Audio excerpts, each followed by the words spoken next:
Here we go. So, Tyler, talk to me a little bit. How did you end up here at Aborn? Kind of tell me your story. Talk to me about how you got from your MIT student, your football player for them. How did you end up in Norwell, Massachusetts? Yeah. So basically, I beginning of last school year, I was just kind of going through. MIT has kind of a job, a career helping site where they have basically a ton of companies that have registered with them, and they have like contacts for each of these companies. And so what I was doing, which is better than just throwing out applications because they can get filtered out really easily, is going to the actual contacts of all these companies that I'd be interested in working for. Right. And I filtered engineering, consulting, computer science, and I would just email. I was sending out emails to the people who represented these companies, and so Steve emailed me back in like a day. A lot of the emails I just went to no one, like they were old accounts or something like that. But Steve emailed back, and he was like, "Yeah, I'd be interested in like interviewing you, talking about what you could possibly do for us, because he did. There's not a formal internship spot here. It was kind of just he saw an opportunity. Right. He was like, maybe we'll give it a shot. So, yeah, and so I came over here. Took me the first time I drove over here. It was like I left at the worst time. It was like 12 in the middle of the day. For some reason, that's like terrible to come out of the city. And it took me like an hour and a half. I was like late to the. Really? Yeah, it was bad. But they didn't care. They're really easygoing. But so we talked to them about kind of what I could do here, about how basically the freight market is, the whole freight industry is so behind with. Just how like in basically every aspect, but we were talking mostly about the data, how you can use big data to predict, to help make smarter decisions that is better for business. And so that's basically what we talked about when we first had our like initial interview, I guess you could call it, even though it was very relaxed. And then we were kind of emailing back and forth. After that, I kept looking around, trying to like get more. Like I was still throwing out job applications and stuff, but at the end, I think it was like April, I was like, all right, this is a pretty good opportunity. I think it's like close. I could stay here in Boston. I have my car. I could drive over here every day. It's only like 35 minutes, so it's not bad. And then and it seemed like a really cool thing to do, to work in kind of like almost like it wasn't like as well defined as other internships, but I kind of like that as kind of like do your own thing, and that's what I really liked about it. And so I chose to do it. Started back in June, and so I've kind of been. So were you? I guess let's take furthermore a couple of steps back. So what's your major? What are you? So I'm studying mechanical engineering with a minor in computer science. Okay. And so when I say computer or mechanical engineering, people think, oh, what are you doing? Working with computers or working for a freight consulting company. But so a lot of my friends, even who are mechanical engineers, the things that I really take away from it more so than just the engineering is the problem solving and being able to think on your feet and work with other people. And that's kind of like a lot of my friends are actually being hired as consultants who have graduated as mechanical engineers. I was going to say, as an intern? No. All my friends, like a lot of my friends who have graduated they're doing consulting. And so it's kind of, you can kind of apply that problem solving to a lot of different fields. And that's why, I don't think it's that strange for me to work for, a freight consulting company as a mechanical engineer, but I'm also doing computer science, which is my minor. So, right. Yeah. So this is more, so why an internship? Like, why did you even want to do one? Like, is it, you want to stay up here in Boston? Because you're from Georgia. You're not from, okay. Yeah. So I'm from Georgia. I kind of wanted to stay in Boston, and also I'm a college kid. Right. I needed a job, some sort of income to live, especially in, Boston, Cambridge area. It's ridiculous. Right. But, so yeah, I wanted to, experience. Job experience is huge. Like when I realized when I started looking at places, like to work and things like that before this past year, and I was, I looked at my resume. I didn't have the experience that I would really like to. You learn a lot from class and like an actual school, but it's not real world working experience, and that's what I was really looking to get. Yeah. Do a ton of your buddies are they doing? Oh internships? yeah. So basically after your freshman year, like some people do internships, some people stay home. I stayed home last summer, but this like after your sophomore year, usually you have internships every summer until you at least try to go for an internship every summer until you get a job. So.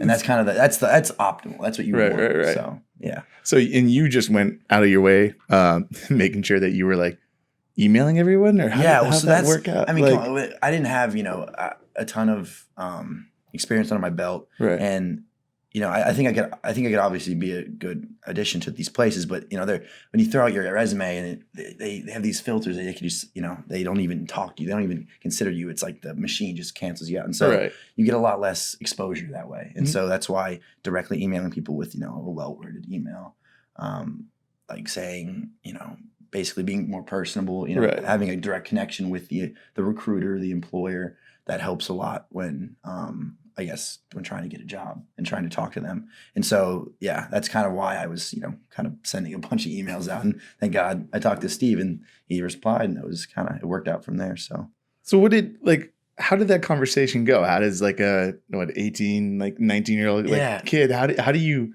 hear about freight and find it interesting? Well, I don't know. It was, it's actually funny you say that, because it was more of, I don't know, I guess, it came up like under the consulting, like basically, consulting to help other people make smarter decisions in the business world, whatever market it might be. And so I was looking at that kind of as a very generalized like filter. And so this came up, and at first when I was like afraid, I just, I was sending out the emails just, to get the exposure. And, at first I saw freight and I was kind of like, whatever.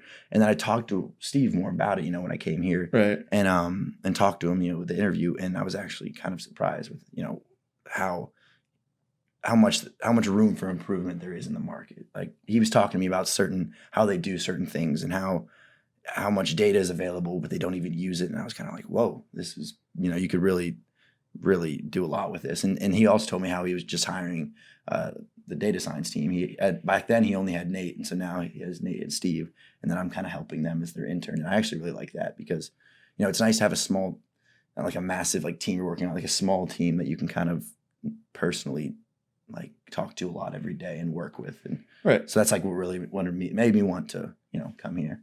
And so what are you doing? Like, what is the day-to-day like? Like, talk to me a little bit about that. Because I've seen how like passionate you are and how much you really like this stuff. So, yeah. I mean, tell me what's up. Like, what are you kind of doing here? So, I mean, the day-to-day, I'll just help out Nate and Steve, our data science team, with like any sort of task they have. Like, in the moment, if they need me to do something, maybe to clean some data, if they need me to try to clean the data and run it in a Mojo, which is the optimization engine and things like that. I'll do that for them real quick. But I've kind of taken under my belt this long-term project. Kind of when I'm not doing anything else for anyone, I've been working on this project, and it's basically doing taking LTL like you have to have an LTL shipment, and taking all the data that we have in our system, which is we have a server that we just have tons of the data that we've consulted on and made these deals, and using that data to run a machine learning algorithm that kind of basically spits out like a one equation that you put in all these different variables like mileage, freight class, weight, and it should give you an accurate price. And that is what I'm working on right now. That's what I'm working on on that daily kind of without I'm kind of doing it on my own right now. Okay. And so it's getting there. And I think in the end though, if I get it actually as accurate as I'd like it to be, it'd be a very useful negotiation tool for us, not only for us, for our customers, and also. I think it might be like right now how the pricing goes for LTL. There's a base price and there's a discount off that base price, and it's a very kind of wishy-washy kind of business. It's like hearsay, it's very one person says it and you kind of have to take their word for it. And so when you actually use data to back your pricing and back your decision making, I think it is a way more efficient way to do things and will help everyone in the long run. So, I mean, this is that's very long run, but this is like I can see it going more in the future, like the pricing of things going like this way using actual like algorithms and equations, right. And also you can account for how the market changes over time. You can have that as another variable, which I haven't really done yet because I'm doing more of a short term, right now. Right. But there's so much you can do with that. But so yeah, that's kind of, I know I was rambling on about it, but that's kind of that's what I've been doing, and I really enjoy it. So. But how are you getting this information? Like it seems You Like, mean the data? yeah. How are you getting the data? How are you getting all this type of stuff? So the data, we have a server that we keep all of our the basically each shipment that we've dealt with that, for our customers, and so um, uh, I access that data. I clean it up to basically where I only have it's like 40,000-50,000 like shipments, and like we have more than that, but I'm only using this subsample of Okay. it's like 40,000-50,000 shipments, and they're all it's each a row in Excel, or like a row in a table, and I clean it up basically to where I just have the miles, the weight, the freight class, and then I've been messing around with like if it's interregional or in like interregional and things like that, and whether the freight or the carrier is like like a local one or an internet like a national one, and things like that. And so you basically clean it up all like that, and then run this machine learning algorithm on it. But yeah, so you're asking about the data. Basically, it's sorry, I'm getting so off track. That's my all right. Your hands are going everywhere. Yeah. I'm watching you get all excited. So yeah. I guess my question, like the thing that is like catching my eye is like you started in June, right? So like how is this thing that you're doing kind of by yourself? How are you able, like, is it just like your personality? You're like, you know what, I'm gonna go do this, or like how are you building this? Well, it's kind of I want to end this internship, contributing something very like useful to the company. So, and Steve, Steve Ryan in the data science was the one who actually brought this product up to me. It wasn't, I just didn't think on my own, oh, I'm just going to do this. Steve actually showed me, it was this published academic paper about the actual like how they tried to do this exact thing. And he kind of was like, maybe we could do a side project where we try and do this ourselves.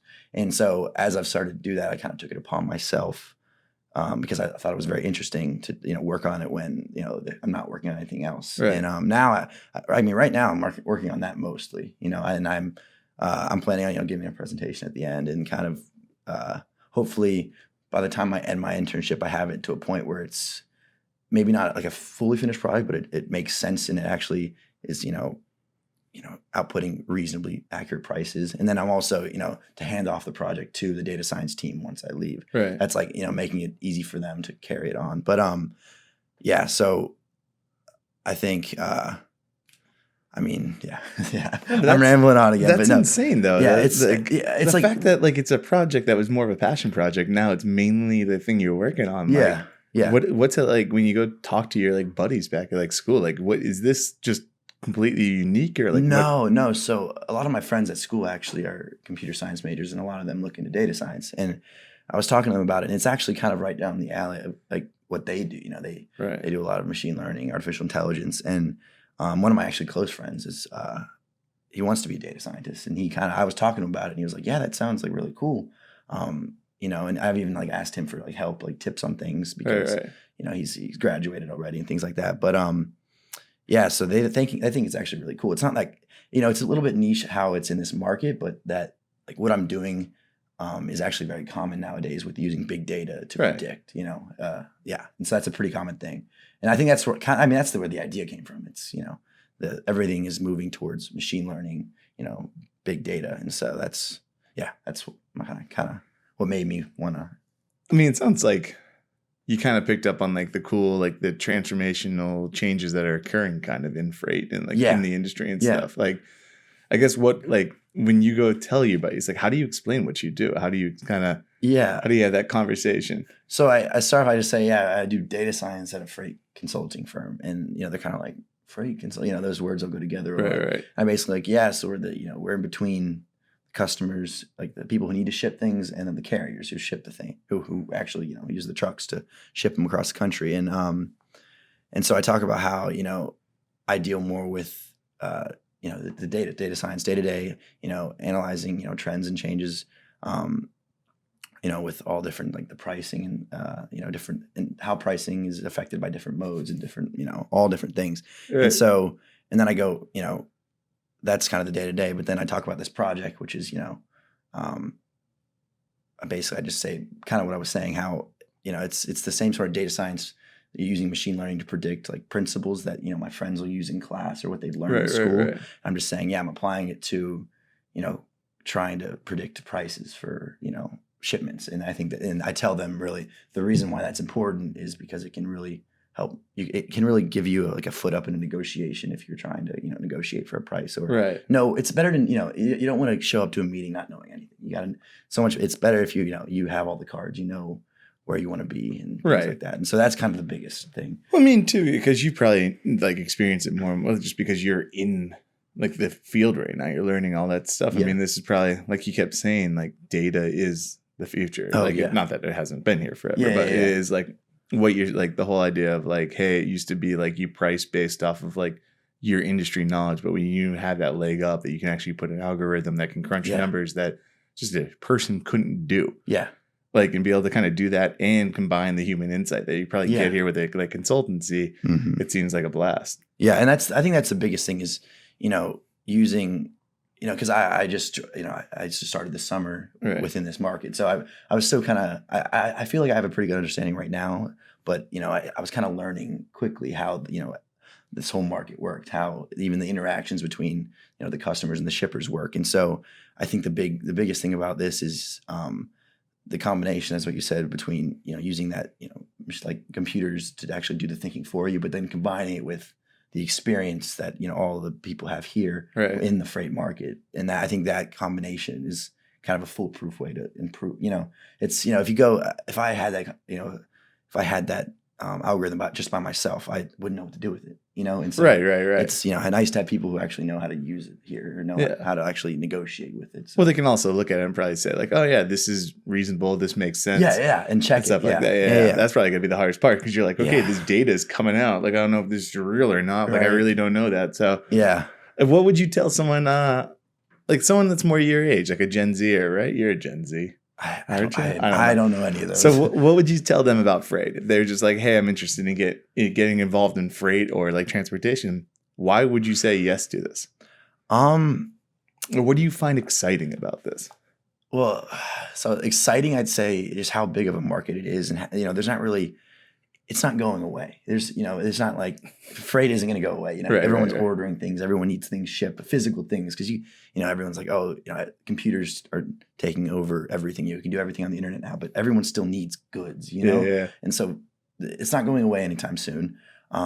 It's a massive, like, multi-billion-dollar market every year, and kind of what I was talking about earlier, how big of like a market it is, and how it's not going away anytime soon. There's a lot of room for improvement, and Right. I think you look at like your Amazon, your other things who are all inclusive, have billions and billions of dollars to just do whatever they please with. You can see how effective they can make like a freight, and like how they can make shipping and other things like so like effective and streamlined. And it's kind of, you could do that to a lot more. A lot more. Again, that's only a sliver of the industry. You could do that to a lot more. And so Right. I guess kind of what I'm excited about is how much there is to improve, Yeah. Yes, I'm not trying to say like they don't know what they're doing or anything. I'm just saying, using. No, there's like the ability, like the technology's there. It's not something that's been. Both this is like two of us who like truly are like one toes in the water. Right, That is freight. yeah, So it's hard to say like exactly. this is a definitive statement, but it's the idea of like at least the experience. It's not like something where you're like, hey, this is like they've adopted all this technology, all this digital, so it's like already kind of a process, and it's like lost that human element. It feels like right now, at least our kind of limited experience, it's been like, man, you can really bring a lot of like ideas that are fresh and unique, and it's not something that like you would have to completely transform the industry to do this. Yeah, It's something that you can actually be like, hey, this is how I can help out, like how I can improve upon. Exactly. Yeah. I really hope that people watch us via the video, because watching you just exaggerate. My friends always make fun of me. Oh for my that. God, your My hands are dad's going the same everywhere. way. He does. Yeah, he does all that. Yeah. So if you're listening to this, definitely go to our YouTube channel to watch you react and all that type of stuff. Man. Yeah. So, I mean, what do you think? Like, I guess, like one of the things the prior Tim Dooner, he used to talk about like the supply chain under 30. And like, it was all like what brings kind of the youth or the kind of that younger generation into supply chain, into freight management. I mean, as one of those under 30 kind of not kids, but one of those under 30 adults, like what found it interesting? I mean, did you find it to be fresh and kind of informative? Like, was it the people here at Aborn? Like, what did you like about this? Like, why did your summer not really stink? Yeah, well, I found it, it was all very new. So I like that. I like, learning new things. It wasn't, none of it was stale to me because I'm still learning right now. Right. And then, I mean, the people at Aborn are like they're the nice. I mean, I'm like, I mean, obviously, this is our podcast, but they're the nicest people. They're very great to work under. Everyone's friendly in the office. It's small enough where you can get to know everyone. And so that's, I mean, on a purely like why I enjoyed the summer and so I'm still enjoying the summers because it's just really easy to work here and it's nice. And I, it's, you could see like the actual, I go through the data and you could see actually how much we are, helping, doing our job and helping customers, save money. And so I think that's really appealing to almost, anyone likes to see. Yeah, but I mean, they talk all the time. I mean, everything I'm reading is about how it's an aging workforce and like there's not as many young like. I guess it's the thing I keep trying to hit at. I'm like the thing I'm thinking of is like, well, what drove it to you? Because like for me, it really was like I took the interview because it's like always take an interview. I always heard that, so like do it. It sounds sort of the same for you. It's just sort of you were Googling and like finding an internship so you could be in Boston. Yeah, but like. I guess what was the thing that kind of caught your attention? Because like I'm sure you had plenty of interviews, you had things like what made you be like, you know what? Yeah, I want to spend my summer here. Like that's the thing I'm trying to like. How do I put my finger on that? It's like so interesting. I mean, how I was talking about. The nature of the job was, it was kind of open ended, and I like that. I don't like these massive companies that have these strict internship like policies, and Steve seemed like a very reasonable guy, and very good person to work under. And so, I mean, that's what made it, I guess, appealing over like some other jobs that I was looking at, but also like the industry, like I guess what I was saying earlier, how it's appealing because, there's a lot you can do and they haven't done it yet with the whole data. And so, with the younger, I think the younger, the whatever Gen Z or millennials, the, under 30 people right now are, I think they have more majoring in, more computer science and kind of trying to learning those skills rather than the old fashioned, like, freight truckers or, people who work in warehouses and things like that. And so I think the attraction of the industry is the fact how that you can actually use a lot of that, computer science and, data science knowledge and apply it and improve this, this market. So I think that's what would attract the younger crowd. Definitely. I mean, that's what attracted me. So right.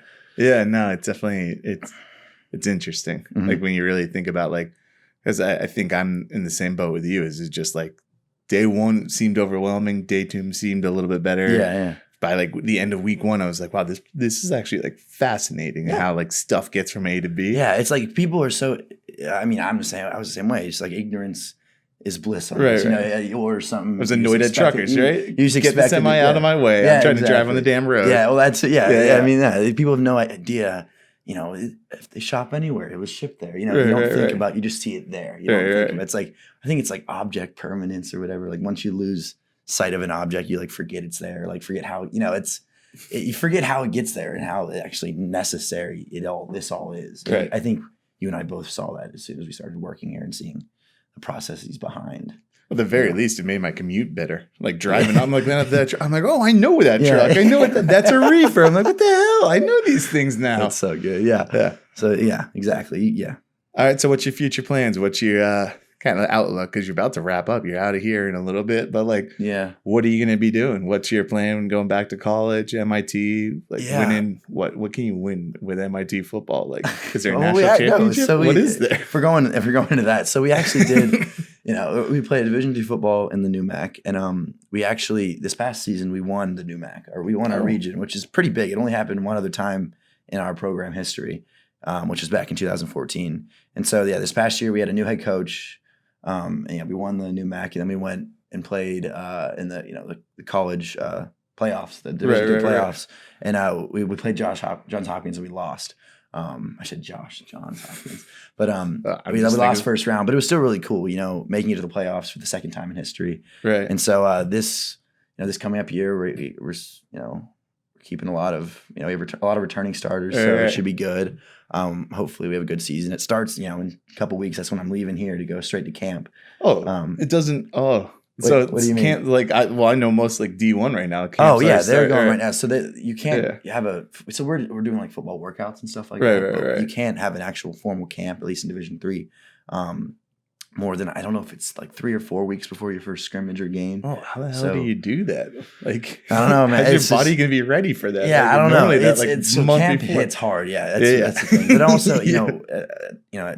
at MIT, there's most people are doing summer internships and they're working all the way up until then. So it's kind of it's they're not going to be able to field any sort of practices in the summertime, Right. Because everyone's off working, doing their job, and they understand that as a coaching staff and are very accommodating about that, which is very nice. But yeah, so but then back to So yeah, whatever gets so back that to so that starts that so starts. beat Johnny Hopkins. The Yeah, first thing of course, you gotta of do. course. But yeah, so I start football. That's the next thing I have. And then school starts right after that. My junior year of school at MIT, and I'm taking some hard classes, doing a lot more computer science classes as well, which I think is going to be very fun, interesting. And then I'm still, I guess I'm kind of looking to see what I'm doing next summer, but I haven't gotten quite there yet because I still have 2 semesters of the whole football season ahead of me. But and I guess maybe if you care about this, January I might go abroad. That's a thing. Oh, that I really? do that. Yeah, at MIT they have like a whole like mini semester, like kind of through January, and you can go abroad for like 4 weeks and teach. And Oh, I was everything, gonna say like fully sponsored. Yeah, it's pretty cool. It's So like you're like I would assume with football you're not allowed to like, no, you're allowed to. You could do Yeah, that? you can do that. They but don't- it's like because that's 4 weeks or like yeah, you couldn't do an entire semester like. yeah, that'd be frowned upon. Yeah, but yeah, the 4 weeks it's just January. And Right, so, right. a lot of people do that. Go to Oh, Spain. that'd be freaking a lot smarter than being stuck up in this winter. I mean, Oh. yeah, exactly. Yeah, and I'm from Georgia. Yeah, so yeah. I mean, this winter's. I don't like. I'm still not used to it. We've had a decent like. Were you here like it was like 3 or 4 winters ago when it No. was just like snow? Oh, you lucked out. I Yeah, lucked yeah. out, yeah. You would have been like, I hate Boston. I hate New England. I want Yeah. to stay south the rest of my life. Yeah. Yeah, dude, that sounds awesome, man. Yeah. That's all I can really think of. There's Yeah. not much anymore. Thanks for sitting down with me, dude. Yeah, And, yeah. Thanks for watching Consulting Logistics. If you liked what you saw, if you're interested in kind of hearing more about the whole freight world, we're going to be premiering our videos every Monday on YouTube. So hit the subscribe button, hit that notification button on our channel, and join me in the chat room as I'll kind of talk about what it was like doing these interviews as I kind of go on my freight adventure. Have a great day.